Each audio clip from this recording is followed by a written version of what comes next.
Se llevaron a cabo las pruebas de aprender en distintos colegios del país. ¿Cómo ves este proceso? Y nosotros volvemos a hacer el mismo cuestionamiento que hicimos el año pasado.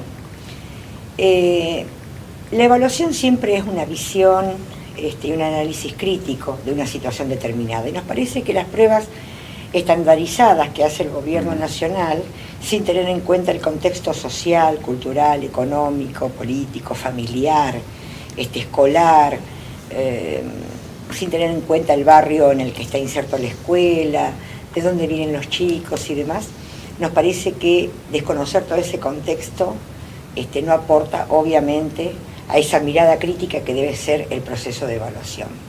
Me parece que esto es una medición, pretenden medir cantidad de conocimientos de alguna serie, de algunas materias, como si saber más de matemática o lengua implicaría superar cualquier medida de calidad educativa que se pretenda. Y en realidad la calidad educativa tiene que ver con otras cosas, no con saber mucho de matemática y de lengua. Está bien que sepamos mucho, pero, digamos, tiene que ver con otros contextos, con la atención, la promoción y el respeto de los derechos de niños, niñas y adolescentes, que están previstas en la misma Ley de Educación Nacional. Y nosotros sospechamos que con esta prueba va a ocurrir lo que ocurrió el año pasado con el operativo Aprender, que en el mes de marzo de este año, no recuerdo exactamente qué día, cuando estábamos 400.000 docentes en la Plaza de Mayo, el ministro Bullrich salió a hablar de los resultados de la prueba y a echarle la culpa de alguna manera al docente de todos los males del sistema educativo. En plena negociación paritaria, en momento donde se pedía que se convoque la paritaria, ¿no? Exacto, en pleno reclamo de paritaria docente nacional, que no se cumplió, finalmente no la dieron. Esa es la intención del gobierno, que lo expresa claramente en el famoso plan maestro. Así que nos parece que no tiene ningún valor para promocionar ninguna estrategia de modificación. ¿Vos suponés que los resultados van a estar en febrero del año que viene, en pleno proceso de paritaria, suponer, sí, etcétera, sí, en ¿no? pleno conflicto seguramente, digamos, porque puede haber conflicto nacional o conflictos provinciales, digamos.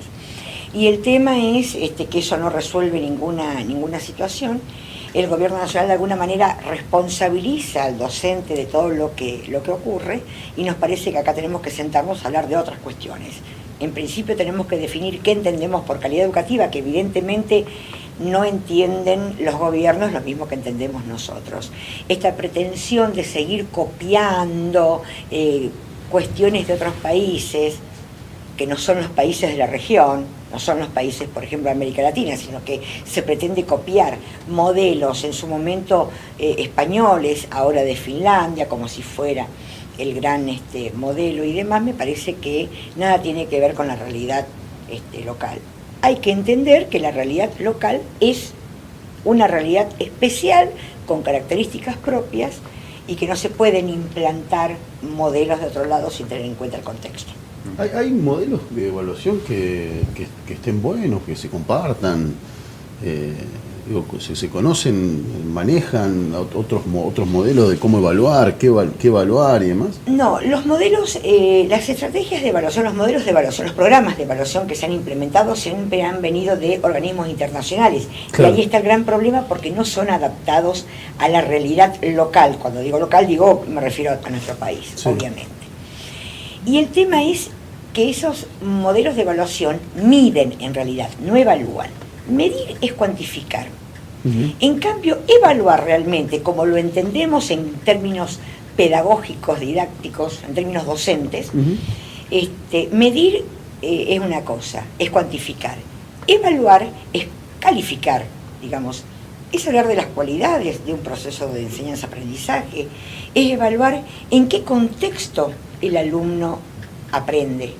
No aprende de la misma manera y ni es el mismo contexto un alumno que viene de su casa, bien comido, bien alimentado, higienizado, con todos los materiales de estudio y demás, que aquel pibe que en principio su primer interés de llegar a la escuela es llegar al comedor. Y después seguir con lo que haya después. Pero el objetivo principal es ese. Y nadie puede ocultar que los índices de alumnos inscritos en los comedores escolares ha aumentado en este último tiempo. Por lo tanto, lo dicen las mismas autoridades de las cooperadoras escolares, lo dice la gente que está en los comedores y demás. Entonces, no es lo mismo, de alguna manera, aprender con la panza llena que con la panza vacía. Esto tiene que ver también con todo el contexto del que viene, la familia se acompaña o no el proceso de aprendizaje, en qué barrio vive, de dónde proviene. No es lo mismo estudiar en una escuela del centro con una escuela rural, tiene otros contextos que hacen a la vida cultural donde está inserta esa escuela. Sí, es interesante el planteo con los resultados, ¿no? Porque si los chicos no saben tanto de matemática, hay que levantar el... hay que darle de comer, digamos. Lo que uno entiende también es que el problema en sí no sería la evaluación, sino qué hacen con los resultados y si el universo se segmenta sencillamente a decir, vieron que tenemos un mal promedio de matemáticas, cuando en realidad todos sabemos que la educación no pasa solamente por una cuestión de contenido directamente. Exactamente. Y además con una disparidad enorme que tenemos en el país. No todo es curricular, no todo tiene que ver con los contenidos. Lo importante sería saber si este niño o este joven que no aprende bien matemáticas o lengua, ver las causas y los motivos. En las causas y los motivos no hay solamente cuestiones estrictamente docentes, es decir, no es porque yo le pueda explicar mejor o peor a un alumno, sino porque tiene que ver con el contexto del que viene. El problema es que en estas mediciones el gobierno lo que hace es, estos resultados tienen que ver con que el docente, el plan maestro lo dice claramente, los días y las horas de clase que se pierden por los paros docentes. Yo lo decía hoy en una radio al mediodía cuando me hicieron un reportaje. Acá en la ciudad de Santa Fe y de Rosario hay muchas escuelas que han perdido más días de clase por las amenazas de bomba que por los días de paro, digamos. Entonces, se estigmatiza la lucha docente, se pretende culpar al docente de todo, cuando en realidad, cuando hablamos de la comunidad educativa, estamos hablando de un montón de actores, de integrantes de esa comunidad que tienen responsabilidades. Pero el primer responsable es el Estado provincial y el Estado nacional.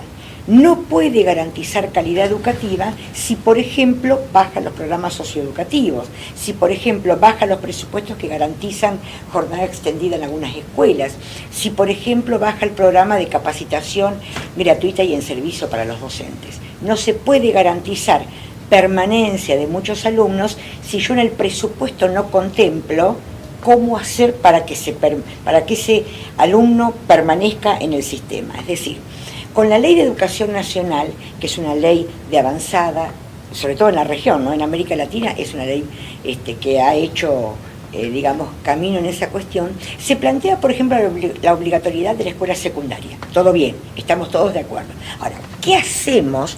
¿Qué hace el gobierno nacional? ¿Qué hace el gobierno provincial? ¿Qué hacemos desde la escuela para garantizar que ese adolescente ingrese a la secundaria y permanezca? Y finalmente egrese y se reciba en 5º año y después continúe su vida según lo que elija, digamos. El tema no es el ingreso, es sostener. Si ese joven tiene que dejar la escuela para ir a trabajar, o porque no lo contienen, o porque tuvo un problema, o lo que sea, ahí es donde todos tenemos que actuar para cumplir con el objetivo de que se gradúe. Ahí es donde estamos garantizando derechos. De otra manera no. Hay una idea que los padres envían a los chicos a los colegios privados para evitar los paros de la docencia oficial. Es como un eslogan de la gestión de estos 2 últimos años a nivel nacional. Y porque además hay una suposición que la enseñanza, al ser permanente y no se interrumpe, es mejor en su calidad. Estas cuestiones son verdades a medias, son mitos, son definitivamente mentiras. ¿Hay una calidad educativa del espacio privado que es mejor que el del espacio público? No, la primera cuestión que tengo que plantear es que eso de suponer que lo mando a la escuela privada porque ahí no hacen paro. El SADOP hace los mismos paros que hacen los compañeros de la docencia oficial. Que en alguna escuela haya menor adhesión por presión de las entidades propietarias, es cierto.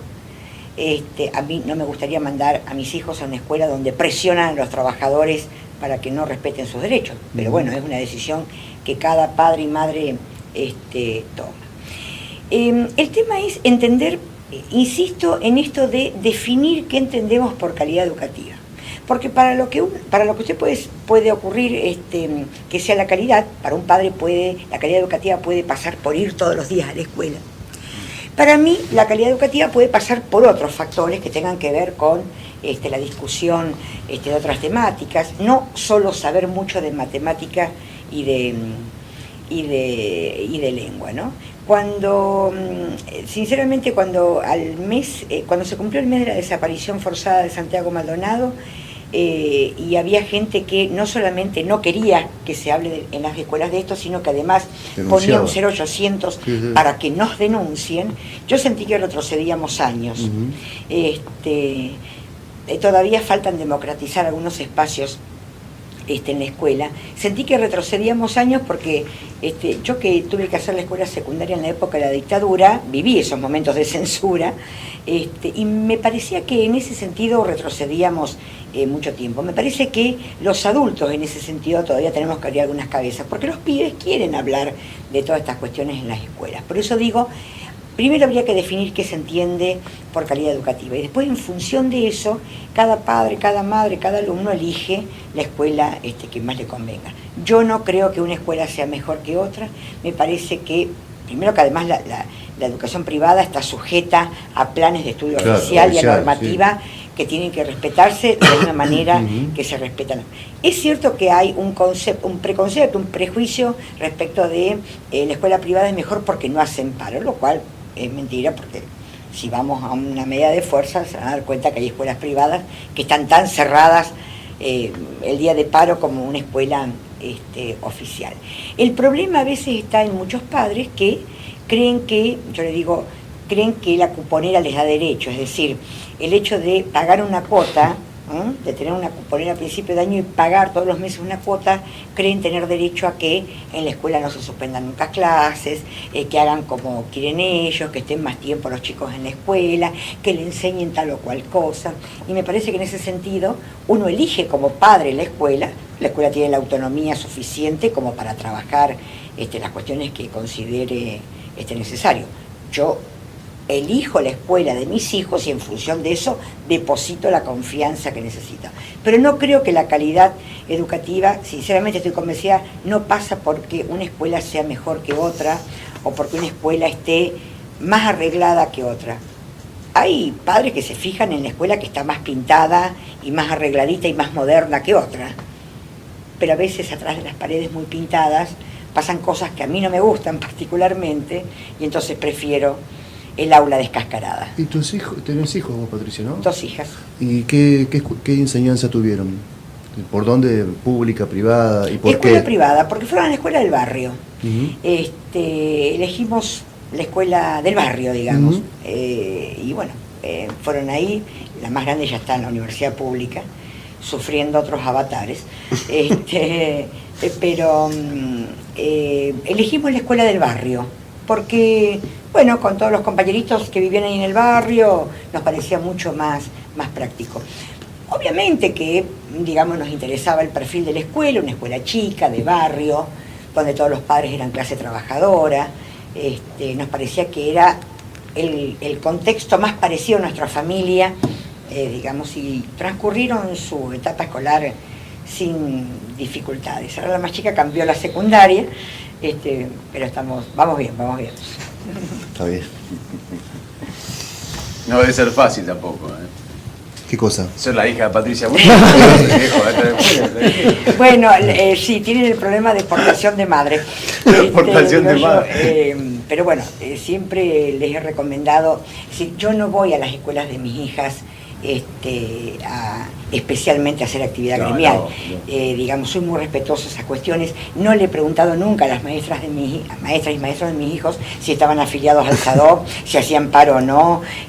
No he tenido nunca problemas, porque al contrario, he estado siempre muy bien, pero soy muy respetuosa de esas cuestiones. En realidad, todos intentamos ser respetuosos de las decisiones de todo el mundo, digamos, ¿no? Yo puedo ser respetuoso de la decisión de algunos padres, hay establecimientos que pueden no gustarme y demás, hay un concepto de que hay escuelas privadas que son elitistas. Yo creo que también hay algunas escuelas que tienen algunas cuestiones de élite que son oficiales. Me parece que hay escuelas oficiales donde hay una especie de ingreso complicado, donde y la misma universidad, rendir 3 o 4 veces para entrar a una carrera, no me parece que sea inclusivo. No me parece que sea inclusivo, exactamente, porque me parece que justamente expulsa, termina cansando a muchos jóvenes, terminan yéndose sin poder cumplir con el sueño que por lo menos tuvieron. Después ver una vez adentro. Por eso digo, no es solamente la importancia del ingreso, también la permanencia, ¿no? Claro. Sí. Si a un alumno, en el caso universitario, le ponen clases un poquito a la mañana, un poquito a la tarde, un poquito a la noche, como ocurre, no puede laburar. Ese alumno, por ejemplo, no puede trabajar. Entonces estamos hablando de que concurrirán a la universidad solo los que quienes pueden sostenerse económicamente, que en estos tiempos es difícil. Gracias, Patri, por venir.